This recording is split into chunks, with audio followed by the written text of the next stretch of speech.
तो hello friends, आप सभी का स्वागत है हमारे यूट्यूब चैनल शिक्षाविद सौरभ में। आशा करते हैं आप मस्त होंगे और स्वस्थ भी होंगे। आज हम बात करेंगे एमए लिंग्विस्टिक पे। आपके मन में एमए लिंग्विस्टिक के बारे में जितने भी डाउट्स आ रहे होंगे, लाइक सीट्स को लेकर, कटअप को लेकर, क्लासेस को लेकर, हॉस्टल्स को लेकर, एडमिशन्स को लेकर, फ़ी को लेकर, या जो भी आपके मन में डाउट्स क्रिएट हो रहे हैं उस पर सब पे बात करेंगे। तो शुरू से लेकर आप अंत तक वीडियो को ज़रूर देखें। पूरी चीज़ें आप देखेंगे तभी पूरी चीज़ आपको समझ में आएगी। तो शुरू से लेकर लास्ट तक वीडियो में बने रहें, आपको पूरी चीज़ें समझ में आ जाएगी। तो हम बारी बारी से बात करेंगे। तो हमारा टॉपिक क्या है? हमारा टॉपिक है एमए लिंग्विस्टिक्स। एमए लिंग्विस्टिक्स पे जितने भी डाउट्स बन सकते थे, एलिजिबिलिटी को लेकर, सीट्स को लेकर, कटअप को लेकर, क्लासेस, हॉस्टल्स, फ़ी या जो भी इसके अलावा भी बन सकते हैं, मैं बीच बीच में डिस्कशंस करूँगा। तो चलिए चलते हैं। पहला क्या है हमारा? Eligibility criteria. आप किसी भी यूनिवर्सिटी में पहले जाते हैं एडमिशन्स के लिए तो वहाँ के क्राइटेरिया चेक करते हैं कि क्राइटेरिया फॉलो कर पा रहे हैं या नहीं कर पा रहे हैं। अगर आप क्राइटेरिया फॉलो नहीं कर पा रहे हैं तो आपको एडमिशन्स के लिए एलिजिबल नहीं माना जाएगा। तो चलिए यूनिवर्सिटी ऑफ हैदराबाद का क्या एलिजिबिलिटी क्राइटेरिया है एमए लिंग्विस्टिक्स में, तो उस पर देखते हैं। तो क्या है? 50% मार्क्स और in equivalent grade in bachelor's degree in aggregate with 50% marks in English as compulsory और ऑप्शनल सब्जेक्ट्स। ये बोल रहा है अगर आपके बैचलर्स डिग्री में 50% मार्क्स हैं, उसके साथ ऑप्शनल सब्जेक्ट्स के रूप में या कंपलसरी सब्जेक्ट्स के रूप में आपके इंग्लिश है और उसमें भी 50% मार्क्स है, तो बिल्कुल एलिजिबल है। तो मुझे लगता है एलिजिबिलिटी क्राइटेरिया आपको समझ में आ गई होगी। मैं फिर से एक बार बोल देता हूँ। अगर आपके बैचलर डिग्री में 50% मार्क्स हैं, उसके साथ आपके इंग्लिश जो सब्जेक्ट्स हैं वो कंपलसरी के रूप में भी आपके पास हैं या ऑप्शनल सब्जेक्ट के रूप में भी आपके पास है, दोनों में एक होना चाहिए कम से कम। अगर उसमें भी 50% मार्क्स है तो बिल्कुल आप एमए लिंग्विस्टिक्स में यूनिवर्सिटी ऑफ हैदराबाद के लिए एलिजिबल हैं। हम बात कर लेते हैं अब सीट्स पे। किसी भी यूनिवर्सिटी में आप एडमिशन्स लेंगे तो सबसे पहले जिस सब्जेक्ट में आप एडमिशन लेना चाहेंगे उसका आप सीट्स जानेंगे कि उस सब्जेक्ट में कितने सीट्स है और किस कैटेगरी में कितने सीट्स है। कहने का मतलब हुआ कि आप जनरल कैटेगरी से आते हैं तो जनरल कैटेगरी में एमए लिंग्विस्टिक्स में कितने सीट रिजर्व किए गए हैं, ओबीसी में कितने सीट रिजर्व हैं, एससी में कितने सीट रिजर्व हैं, ईडब्ल्यूएस में कितने सीट रिजर्व हैं, अब पीएच कैंडिडेट के लिए क्या है, डीपी कोटा के लिए क्या है, सब पे है बात करते हैं। अगर आप टोटल सीट की मैं बात करूँ, टोटल 25 सीट्स हैं। कितने हैं? 25। जनरल के लिए 9 सीट्स हैं, एससी के लिए 4 है, एसटी के लिए 2 सीट्स है, ओबीसी के लिए 7 है, ईडब्ल्यूएस के लिए 3 है और पीएच कोटा के लिए 1 है, डीपी कोटा के लिए 1 है। ये पीएच कोटा और डीपी कोटा तो 25 से अलग है। लाइक 25 में +2 करेंगे तो 27 हो जाएगा, इसलिए मैं इसको अलग लिखा हूँ। तो ये जो 25 टोटल सीट था उसके बाद पीएच और डीपी कोटा को मिलाएंगे तो 27 हो जाएगा, इसलिए इसको मैं एक एक करके अलग लिखा हूँ। तो अब बात कर लेते हैं कटअप पे।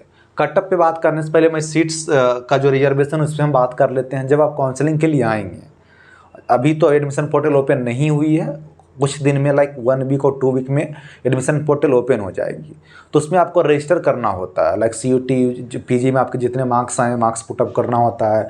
आपके जो सर्टिफिकेट होता है लाइक ग्रेजुएशन 10 12 जो भी होता है, कास्ट सर्टिफिकेट सब सबमिट करना होता है। उसके बाद कुछ दिन बाद वो रिजल्ट पब्लिश करते हैं। रिजल्ट पब्लिश करने के बाद वो काउंसलिंग के लिए बुलाते हैं। जब आप काउंसलिंग के लिए आते हैं तो मान लेते हैं आप ओबीसी कैटेगरी से आते हैं, ओबीसी में टोटल 7 सीट्स है। बट जो आप यूनिवर्सिटी ऑफ हैदराबाद ने जो रिजल्ट पब्लिश किया है आफ्टर एडमिशन पोर्टल रजिस्ट्रेशन के बाद, तो अब मान लेते हैं उसमें आपका रैंक क्या आ गया? टॉप 9 में आ गया।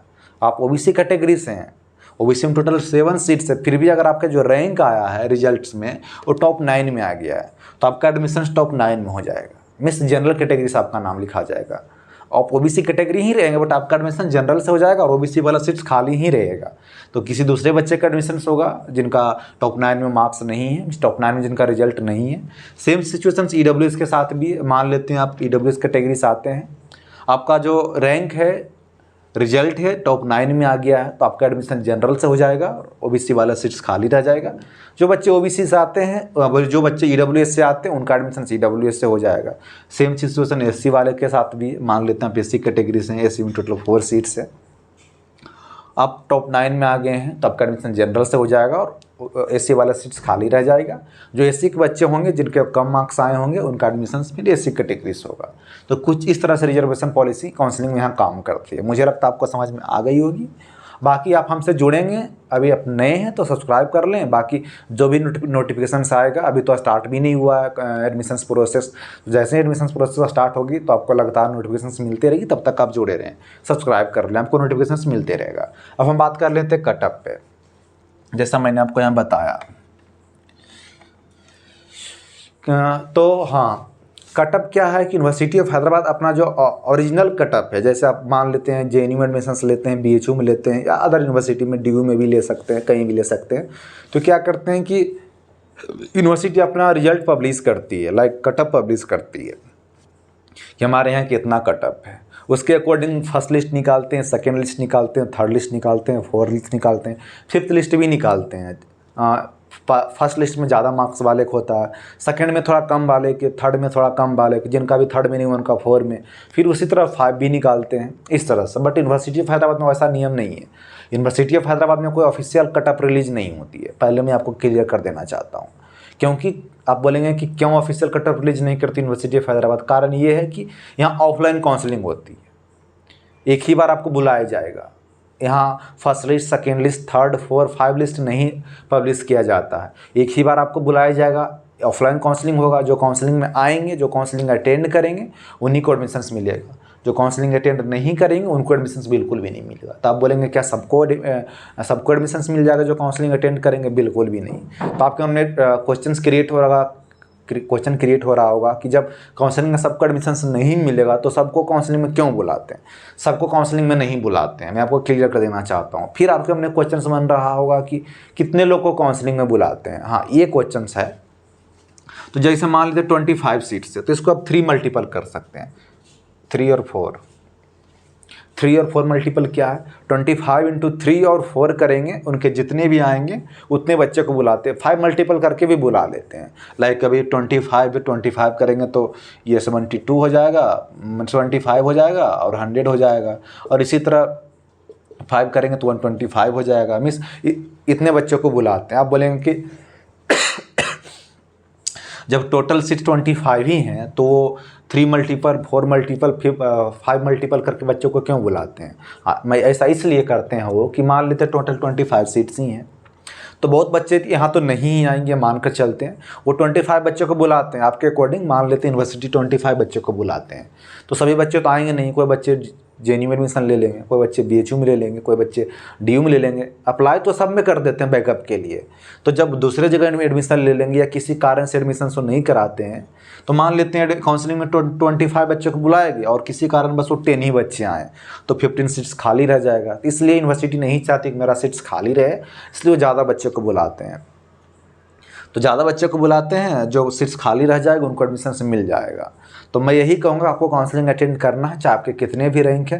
काउंसलिंग अटेंड करने के बहुत फ़ायदे भी हो सकते हैं। आपको ऐसा भले लग रहा होगा कि ज़्यादा बच्चा है, ज़्यादा बच्चा नहीं आते हैं, बिलीव मी। 3 मल्टीपल 4 मल्टीपल करके बुलाते हैं, 50 बच्चे आते हैं, इतना ही आते हैं। उसमें भी डिपेंड करता है किस कैटेगरी में कितने बच्चे आ रहे हैं, तो सब कुछ वैरी करता है। तो कोई बच्चे मान लेते हैं 50 बच्चे आते हैं, तो उसमें भी क्या करते हैं कि 3-4 सब्जेक्ट में अप्लाई किए होते हैं, इसमें भी अप्लाई किए होते हैं, दूसरे सब्जेक्ट में भी अप्लाई किए होते हैं। इस तरह से ज़्यादा बच्चे नहीं आते। तो मुझे लगता है आपको काउंसलिंग अटेंड करना चाहिए एक बार। आपको अगर कम मार्क्स आ रहे हैं तो बिल्कुल रिस्क लेना चाहिए। अगर आपके मान लेते हैं आपके रैंक आ जाएँ, आपके रैंक अगर 75 आ गए हैं, या मान लेते 50 ही आ गए, तो आप सोचेंगे 25 सीट से 50 रैंक मेरा, मैं क्यों जाऊं? नहीं, मुझे लगता है आपको आना चाहिए। आने के बाद आप बहुत कुछ सीख जाएंगे। अगर एडमिशन नहीं भी हुआ तो एक बात और बता देता हूं, मान लेते हैं 25 सीट से जो काउंसलिंग अटेंड करते हैं, तो बहुत बच्चे क्या करते हैं, एडमिशन के बाद अपने एडमिशन कैंसिल करा लेते हैं। तो जब एडमिशन कैंसिल करा लेते हैं तो सीट्स को भरने के लिए जो बच्चे काउंसलिंग अटेंड किए हुए रहते हैं उनको बुलाते हैं, उनका मोबाइल नंबर से या ईमेल करके उनको बुलाते हैं कि मेरे यहाँ सीट्स खाली होगी, आप आइए अपना एडमिशन ले लीजिए।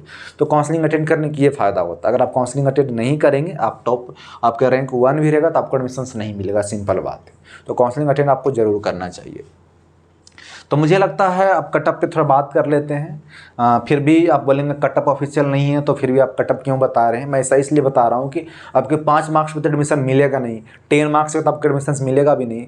तो पिछले ईयर, इस बैक ईयर जो है, प्रीवियस ईयर में सबसे कम मार्क्स मान लेते कोई जनरल कैटेगरी का बच्चा है, तो जनरल कैटेगरी के बच्चे के सबसे लास्ट वाले बच्चे के कितने मार्क्स पे एडमिशन हुआ, तो इस बेसिस पे मैं आपको बता रहा हूँ।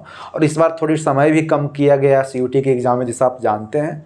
तो बात कर लेते हैं आपके कितने मार्क्स के आसपास रहेंगे तो आपको काउंसलिंग के लिए बुलाया जाएगा। अगर आप जनरल कैटेगरी से हैं तो 190 प्लस आपके मार्क्स है तो बिल्कुल आपको काउंसलिंग के लिए मुझे लगता है बुला लिया जाएगा। EWS हैं तो 180 190 के बीच में है या 180 प्लस ही मान लीजिए तो बिल्कुल आपको काउंसलिंग के लिए बुला लिया जाएगा। OBC वाले 170 प्लस, SC वाले 150 प्लस, ST वाले 130 प्लस, PH वाले 100 प्लस, DP कोटा वाले जितने भी हैं आ जाएँ, कोई दिक्कत नहीं है। अब हम बात कर लेते हैं क्लासेस। आपके मन में एक डाउट्स आ रहा होगा कि सर MA अप्लाइड लिंग्विस्टिक का क्लासेस कहाँ चलती है। तो MA अप्लाइड लिंग्विस्टिक की क्लासेस स्कूल ऑफ ह्यूमैनिटीज़ में चलती है। आप बोलेंगे ऐसा क्यों? यहाँ स्कूल बेसिस पे क्लासेस चलती है। कुछ सेपरेट डिपार्टमेंट भी हैं, लाइक साइंस में जितने भी सब्जेक्ट्स हैं सभी का लगभग सेपरेट डिपार्टमेंट ही है, like school of means school basis पे ही है लेकिन सेपरेट उनका, जैसे स्कूल ऑफ फिजिक्स बोल सकते हैं, स्कूल ऑफ केमिस्ट्री बोल सकते हैं, स्कूल ऑफ मैथमेटिक्स बोल सकते हैं, इस तरह से उनका है। तो बट यहाँ क्या है कि MA लिंग्विस्टिक्स में स्कूल ऑफ ह्यूमैनिटीज़ में क्लासेस चलती है। तो ह्यूमैनिटीज़ में बहुत सारे सब्जेक्ट्स आते हैं, लाइक इंग्लिश भी आते हैं, हिंदी भी आते हैं, तेलुगु भी आते हैं। जैसे यहाँ जानते हैं तेलुगु भाषी एरिया है तो तेलुगु तो रहेंगे, कंपैरेटिव लिटरेचर्स रहते हैं और कंपैरेटिव लिटरेचर तो बोल ही दिया, फिलोसफी आते हैं। इस तरह कुल जितने भी सब्जेक्ट्स हैं MA like school of humanities में ही इनके क्लासेस चलते हैं। तो आपके भी क्लासेस स्कूल ऑफ ह्यूमैनिटीज़ में ही चलेंगे। मुझे लगता है आपके क्लास के बारे में डाउट क्लियर हो गया होगा। अब बोलेंगे कि सर क्या बस फैसिलिटीज़ अवेलेबल है? बिल्कुल बस फैसिलिटीज़ अवेलेबल है। आप बस से क्लासेस जा सकते हैं। आपके हॉस्टल कितनी भी दूर है कोई दिक्कत नहीं है, बस से आइए और बस से जाइए। फ्री है, यूनिवर्सिटी का ही अपना बस है। फ्री नहीं मतलब हम पैसा तो देते ही उनको, साल में किसी न किसी तरीके से उनको हम पैसा दे ही देते हैं। फिर भी मानते, जब डेली आने जाने की किराया नहीं लगता उनको हम फ्री मान लेते हैं। तो अपना ही बस से नज़दीक ही है आपके जो स्कूल ऑफ ह्यूमैनिटीज़ है, स्कूल ऑफ सोशल साइंसेस है, ये सबसे नज़दीक ही हमारा लाइब्रेरी है। आप लाइब्रेरी में बैठ सकते हैं, कोई दिक्कत नहीं है। रीडिंग रूम आपसे नज़दीक ही है। ये सब आपको फ़ायदा मिलेगा स्कूल ऑफ ह्यूमैनिटीज़ वाले के लिए, स्कूल ऑफ सोशल साइंस वाले के लिए, दोनों के लिए फ़ायदेमंद है क्योंकि दोनों के पास ही लाइब्रेरी है। मात्र में 500 मीटर के आसपास ही है उनका लाइब्रेरी। तो आप बिल्कुल जा सकते हैं, इंजॉय कर सकते हैं, लाइब्रेरी में पढ़ सकते हैं। अब हम हॉस्टल पे बात करते हैं। क्या सभी को हॉस्टल मिलती है? बिल्कुल 100% हॉस्टल की गारंटी है। आप बॉयज़ हैं, गर्ल्स हैं, किसी भी स्टेट से आते हैं, आपके कितने भी रैंक है, कितने भी कम मार्क्स है, कुछ भी फ़र्क नहीं पड़ता। 100% हॉस्टल की गारंटी है। जिनको भी एडमिशन मिलेगी सबको हॉस्टल मिलेगी। जिनको भी एडमिशन मिलती है सबको हॉस्टल मिलेगी। आप बॉयज़ से गर्ल्स से कुछ भी फ़र्क नहीं पड़ता। आप किसी भी कैटेगरी से कुछ भी फ़र्क नहीं पड़ता, सबको हॉस्टल मिलेगी। 100% गारंटी है। हॉस्टल फी आपको 500 देना पड़ेगा। 6 सेमेस्टर बोल रहे हैं, 6 मंथ में 500, यानी पर सेमेस्टर आपको 500 रुपीज़ पे करना है। तो मुझे लगता है बहुत सस्ता हॉस्टल है। और इसका जो फैसिलिटीज़ के बारे में बात करेंगे तो आपको ऐसा फैसिलिटीज़ मुझे नहीं लगता आपको किसी भी हॉस्टल में मिलेगा।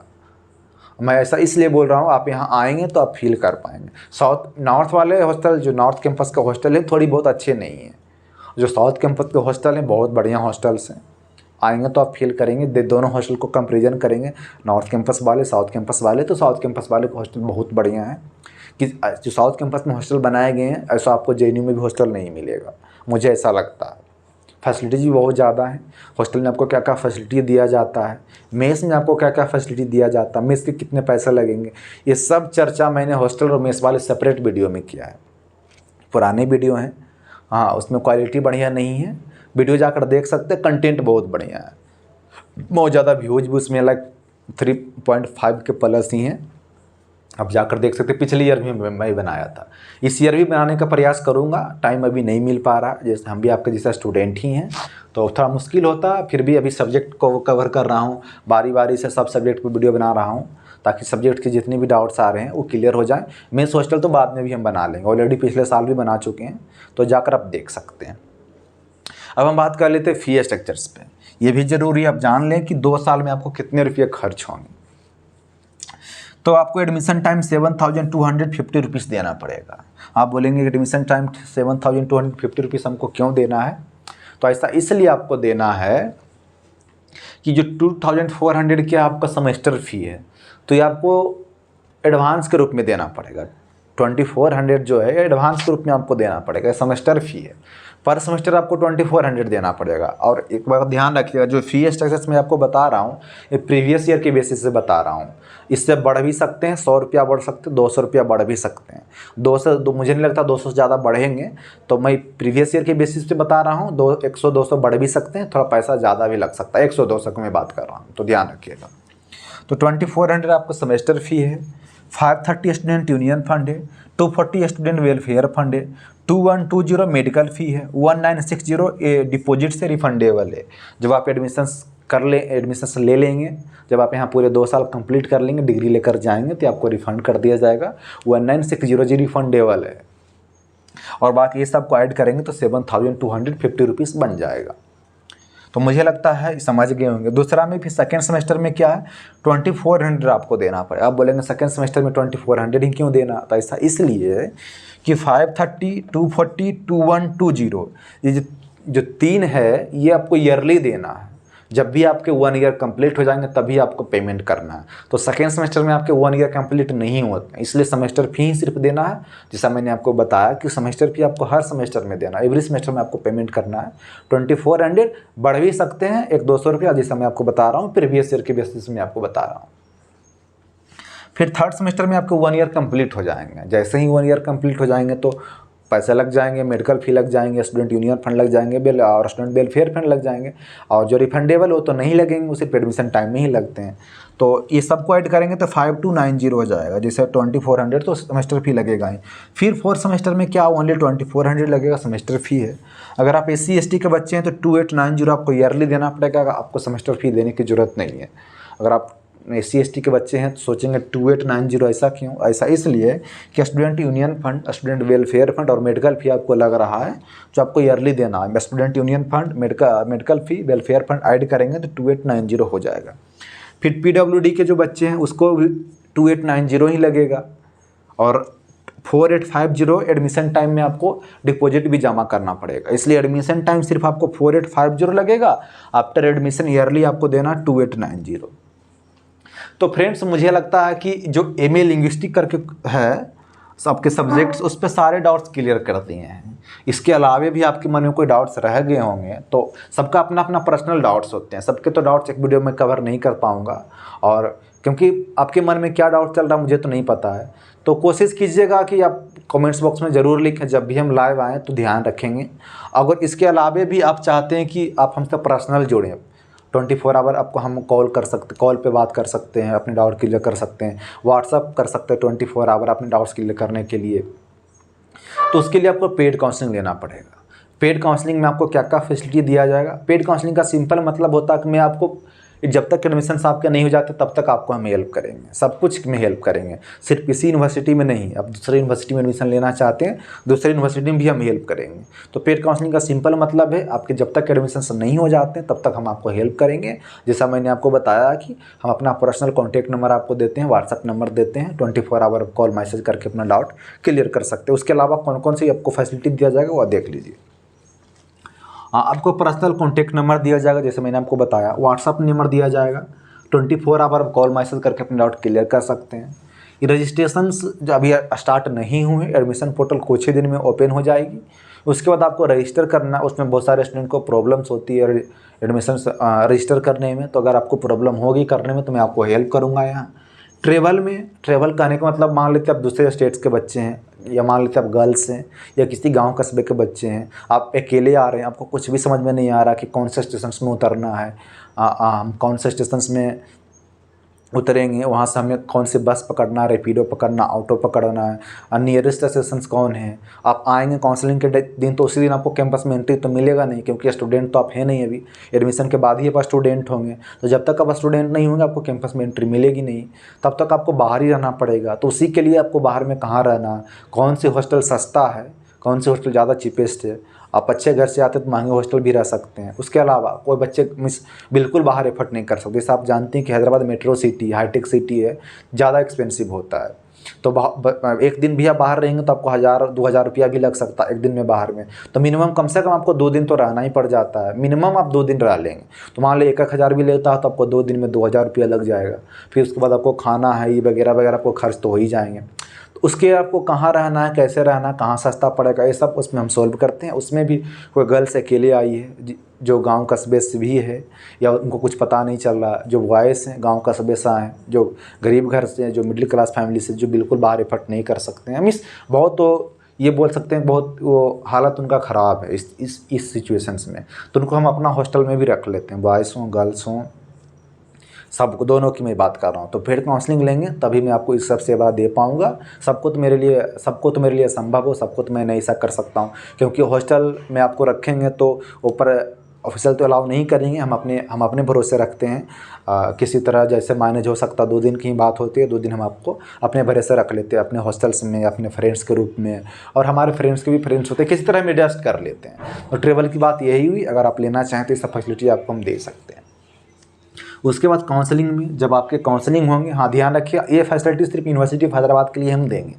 जब आपके काउंसलिंग होंगे, आपके काउंसलिंग यहाँ सेंटर फॉर इंटीग्रेटेड बिल्डिंग में होती है।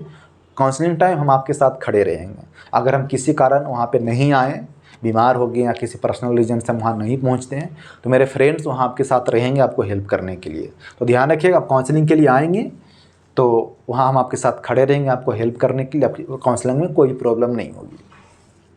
हॉस्टल अलॉटमेंट में हम आपकी हेल्प करेंगे, कोई प्रॉब्लम नहीं होनी चाहिए हॉस्टल अलॉटमेंट में। एडमिशन में हम आपकी हेल्प करेंगे, जब तक एडमिशन नहीं हो जाता तब तक हम सीएस बिल्डिंग के पास ही रहेंगे, यानी जहाँ पे काउंसलिंग हो रहे होंगे वहाँ हम आपके साथ ही खड़े रहेंगे। आफ्टर एडमिशन भी हम आपकी हेल्प करते रहेंगे, क्योंकि हम ऑलरेडी यहाँ 3 साल से हैं। आप आएंगे, आपको पूरी चीज़ समझ में नहीं आएगी, जैसे ईमेल क्रिएट करना होता है, कुछ फॉर्म वगैरह सबमिट करना होता है एडमिशन के बाद भी, लाइक क्लासेस, रूटीन, शेड्यूल, ये सब रेलवे कंसेशंस वगैरह जो भी बहुत सारे उसके बाद में प्रॉब्लम्स होती है एडमिशन्स के बाद भी, तो सॉल्व कर सकते हैं। लाइक आप मान लेते हैं कि एडमिशन्स आप लिए हैं और आपको हॉस्टल रूम पसंद नहीं है, आपको हॉस्टल रूम चेंज करना है, तो आपको कुछ भी समझ नहीं आएगा कैसे चेंज करना है, क्या करना है। तो हॉस्टल एडमिशन्स के बाद भी बहुत सारे प्रॉब्लम होते हैं, उनके बाद एडमिशन्स के बाद भी हम आपके साथ बने रहेंगे हेल्प करने के लिए। तो ये सब फैसिलिटीज़ कुछ है। तो आप लेना चाहें पेड काउंसलिंग तो ले सकते हैं, नहीं लेना चाहें तो बिल्कुल नहीं ले सकते, आप पे डिपेंड करता है। अब हम बात कर लेते हैं पेड काउंसलिंग के फ़ी कितना है। अगर आप जनरल कैटेगरी और ईडब्ल्यूएस कैटेगरी से हैं तो आपको 250 देना है। अगर आप ओबीसी, एससी, एसटी, पीडब्ल्यूडी हैं तो 200 रुपया देना।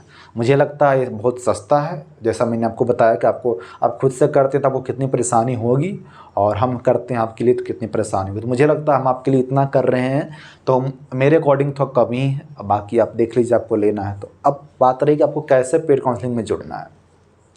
सिंपल है, आप चैनल के डिस्क्रिप्शन बॉक्स में जाइए, वीडियो की डिस्क्रिप्शन बॉक्स में बात नहीं कर रहा हूँ, चैनल के डिस्क्रिप्शन बॉक्स में जाइए, वहाँ पे आपको कुछ सोशल मीडिया का लिंक दिए रहेंगे।